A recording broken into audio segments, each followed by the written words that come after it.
جو تاریخ ہے جس کی وجہ سے دل چھلنی ہو جاتا ہے، دل خون کے آنسو روتا ہے۔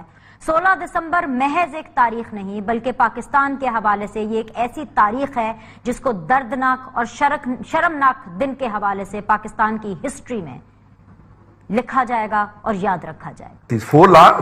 فوج جو ہے تو فائٹنگ آرم ہوتی ہے نا، وہ لا انفورسنگ ایجنسی تو نہیں ہوتی۔ تو ہم نے ایک ڈیزاسٹر دیکھا اس کے نتیجے کے اندر، پھر بھی ہم اس بات پہ مصر ہیں کہ پاکستان کو باہر سے نہیں اندر سے خطرہ ہے، اور اس وقت بھی ہم 7-8 جگہ پہ آپریشن میں مصروف ہیں، اور جس آپریشن میں ہم گئے ہیں ہم وہاں سے واپس نہیں لوٹ سکے۔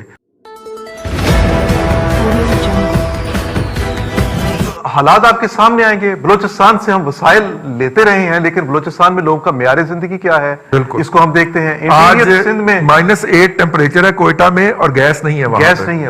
اسی طرح انٹیریئر سندھ میں کسی کی بھی غلطی ہے لیکن سندھی عوام کے ساتھ کیا ہو رہا ہے یہ ہم دیکھتے ہیں۔ اسی طرح پنجاب میں بھی یہ معاملات ہے۔ سو میں بات مشرقی پاکستان تک یہ کروں گا کہ ہم سے بڑی مسٹیکس وہاں پہ ہوئیں، اور پھر ایک مسلسل غیر یقینی غیر سیاسی حالات جو تھے وہ رہے، یہاں تک کہ 58 کا جو مارشل لا تھا اور جو بنگال کا سب سے پاپولر لیڈر تھا حسین شہید سہروردی، اس کو کس طرح سے اقتدار سے رخصت کیا گیا، کیا اس کے ساتھ سلوک کیا گیا، اور وہ جب مغربی پاکستان کے دورے پر آیا تو یہاں پہ اس کے ساتھ کیا، یہاں پہ نعرے بازی اس کے خلاف کیا ہوئی اور وہ کن حالات میں اس کی موت ہوئی۔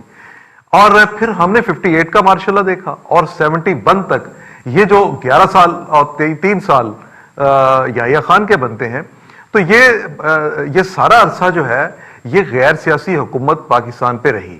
اس تمام عرصے میں پاکستان کے عوام کو سرکاری میڈیا کے تھرو اچھی خبریں سننے کو ملتی رہیں، اور مشرقی پاکستان میں محبت کے زمزمے جو تھے وہ بہتے رہے، اور ہمیں یہ پتہ ہی نہیں چلا کہ کب اگرتلا سازش کیس ہو گیا جس میں ہندوستان پوری طرح انوالو تھا، کب بنگالی عوام میں وہ زہر گھولا گیا جس میں ان کو بتایا گیا کہ آپ کے ساتھ برا سلوک کرنے والے آپ سے نفرت کرتے ہیں اور آپ کے ساتھی نہیں اور کوئی آپ کے دوست نہیں ہے۔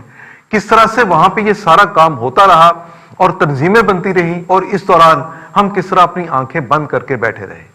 اب یہ ساری کی ساری اس میں پولیٹیکل لیڈرشپ مغربی پاکستان کی، آج پاکستان کی پولیٹیکل لیڈرشپ کتنی مضبوط آپ کو نظر آتی ہے، جو 58 سے 71 تک آپ کو مضبوط نظر آتی ہوگی، تو مشرقی پاکستان کے حالات کی خبر دینے والا مغربی پاکستان میں کوئی نہیں تھا۔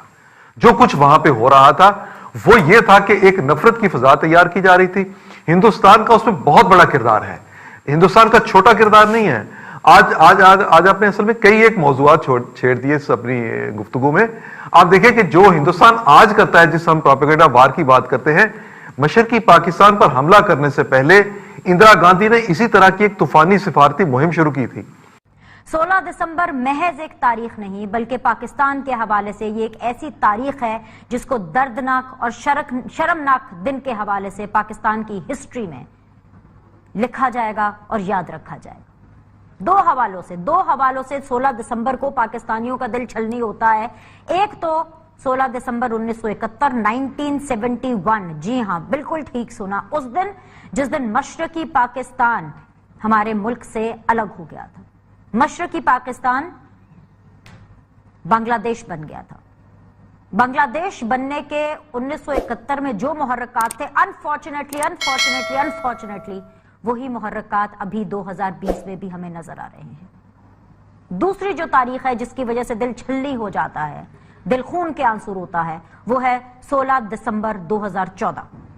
یہ وہ دن ہے جب APS آرمی پبلک سکول کا واقعہ ہوتا ہے، ننھی معصوم جانوں کے ساتھ خون کی ہولی کھیلی جاتی ہے، 140 سے زائد معصوم جانیں ہیں جو چلی جاتی ہیں، شہداء میں اپنا نام لکھوا لیتی ہیں۔ لیکن بڑا سوال اور تلخ سوال یہ ہے کہ کیا 16 دسمبر کے بعد ہم نے کچھ کیا؟ پاکستان نے کیا کیا؟ کچھ نہیں، یا شاید کچھ اتنا ٹھوس نہیں کیا جس سے آج بھی 140 پلس وہ جو معصوم نہتی جو جانیں جو پاکستان کے لیے قربان ہو گئیں، ان کی ماؤں کو، ان کی فیملیز کو ہم دلاسا دے سکیں۔ آج بھی ماؤں کے کلیجے جو ہیں وہ چیخ رہے ہیں، چھلنی ہیں، آنسو ان کے لگاتار جاری ہیں، اتنے سالوں کے بعد بھی ان کی آنکھیں خالی ہیں اور وہ تلاش کر رہے ہیں اپنے ان شہداء کو، اپنے ان بچوں کو، اپنے ان جگر کے ٹکڑوں کو۔ احسان اللہ احسان جو ہمارے پاس تھا